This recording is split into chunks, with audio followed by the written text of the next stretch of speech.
Assalamualaikum warahmatullahi wabarakatuh. Perkenalkan, saya Isnaini Rabbi Zakiah dengan NIM 20087130 dari Prodi Pendidikan Kepelatihan Olahraga, Fakultas Ilmu Keolahragaan Universitas Negeri Padang. Baiklah, di video kali ini saya akan menjelaskan yang pertama, yaitu pengenalan perilaku motorik. Yang menyusul mencakup isi simposium yang disajikan Pertemuan Masyarakat Amerika Utara pada tahun 1997 untuk psikologi olahraga dan aktivitas fisik. Tujuan utama dokumen itu adalah memancing pembahasan mengenai manfaat dan kemungkinan keterbatasan dari apa yang diumumkan disebut pendekatan sistem yang dinamis disertakan adalah pemahaman dasar tentang prinsip pendekatan ini. Adalah pengetahuan umum tentang temuan yang sering dikutip. Pada saat yang sama, kami telah berupaya memberikan setidaknya beberapa informasi yang mungkin menarik bagi pembaca yang lebih umum. Akan tetapi, dinamika ini tidak secara akurat menyampaikan rasa pendekatan lebih spesifik lagi. Masalah yang dihadapi adalah apakah sistem tata surya masih stabil atau tidak. Salah satu teknik macam ini adalah penggunaan permukaan yang sekarang disebut Begin Point Scale, yang menggambarkan keadaan sistem periodik pada titik pertemuan siklus silih berganti. Yang kedua yaitu evolusi dari bidang studi. Sebuah badan elektrostatis diterapkan untuk campuran G4169 selama masa penemuan, dan cacat proses evolusi dan mekanisme yang memeriksa penggunaan positron pemusnah, spektroskopi, dan vakum pendulum. Hasil menunjukkan bahwa getaran termal atom dan mobilitas lowongan dapat ditingkatkan dengan penawaran medan elektrostatis, yang menghasilkan peningkatan informasi kekosongan. Ada lebih banyak kekosongan dalam matriks dengan peningkatan suhu penemuan. Yang ketiga yaitu pengendalian motorik dan penelitian pembelajaran saat ini. Riset yang berfokus pada pengembangan, kesanggupan belajar, dan pengendalian manusia merupakan fitur penting dalam 3 bulan riset untuk olahraga SOR sejak pertama kali diterbitkan pada tahun 1930. Tujuan artikel ini adalah untuk memberikan gambaran umum koran-koran yang mempertunjukkan sumbangsih jurnal di dalam penelitian bersejarah. Telah berfungsi sebagai outlet yang signifikan untuk menelitikan dalam pengembangan, pembelajaran, dan kontrol sepanjang sejarah 75 tahun. Yang keempat yaitu metodologi untuk mempelajari performa motor. Penelitian ini dirancang untuk menilai daya ingat, meniru gerakan motorik, dan performa motorikoleh 12 anak. Suatu kelainan neurogenetik yang langka yang berkaitan dengan gangguan belajar dan ingatan. Fungsi anak-anak dinilai pada beberapa titik waktu selama periode 3 bulan.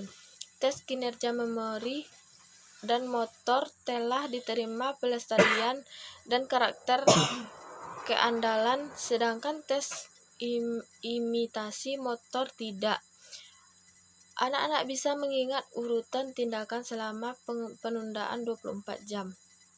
Yang kelima yaitu klarifikasi keterampilan motorik. Sebuah skema klarifikasi tugas dikembangkan sesuai dengan model konseptual dari perilaku motorik. Skema ini menyarankan bahwa keterampilan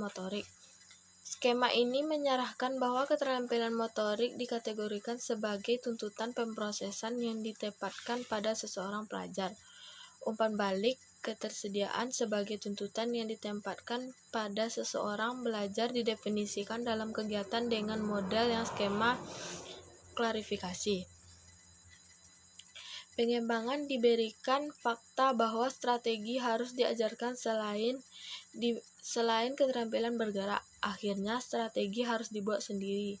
Rekomendasi diberikan belajar dalam desain materi instruksional dan pengembangan program. Yang keenam yaitu keterampilan terbuka versus tertutup.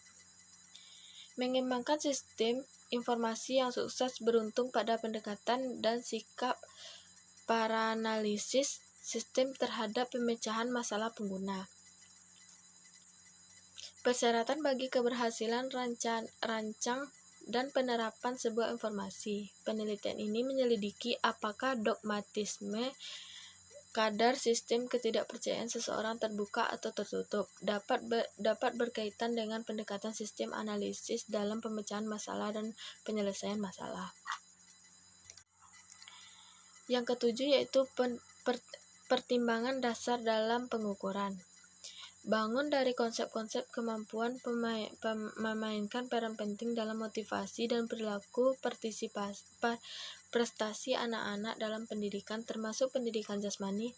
Langkah-langkah yang sah dan dapat diandalkan dari konstruksi ini adalah penting untuk menunjukkan pengetahuan, penting memajukan pengetahuan kita tentang anak berupa konsepsi dan dampak kognitif, emosi, dan perilaku. Dari sudut pandang yang pengukuran, artikel ini membahas konstruksi konsepsi kemampuan dari dua sudut pandang dalam hal yang bersamaan dan berbedaan. Yang kedelapan yaitu mengukur perilaku motorik. Dari aktivitas penelitian dan pengembangan dalam pendidikan dan psikologis pengukuran selama dekade terakhir, karena teori ini dapat memberikan dan digunakan dalam pengukuran perilaku motorik. Penerapan IRT dalam pendidikan fisik dan ilmu olahraga yang layak diselidiki, dapat diperkirakan dan ditempatkan di skala yang sama sebagai kemampuan pemeriksaan. Dengan menggunakan informasi ini, pengembangan tes dapat ditentukan tingkat kemampuan di mana fungsi tes paling baik. Yang kesembilan yaitu pengukur dan mengevaluasi hubungan. Mengelola jaringan rumit dari interaksi silang dan antar perusahaan yang menuntun pada penciptaan bersama dalam bisnis merupakan tantangan manajer memerlukan kerangka kerja yang ditindaklanjuti untuk membimbing. Tujuan dari penelitian ini adalah mengembangkan pentingnya pengembangan tim lintas fungsional dan lintas perusahaan dalam hubungan B2B fokus pada nilai kerjasama. Yang ke-10 yaitu keandalan dan perbedaan individu. 3 penelitian dilakukan untuk melakukan penilaian peran individu. Penelitian pertama melibatkan 54 siswa yang menilai keakuratan laporan pengembangan sumber daya manusia. Penelitian kedua melibatkan 73 siswa dan penelitian yang ketiga melibatkan 28 siswa. Hasil yang diperoleh dari penelitian 1 yaitu kecerdikan dapat mempengaruhi peningkatan akurasi BTI dalam konteks. Penelitian kedua,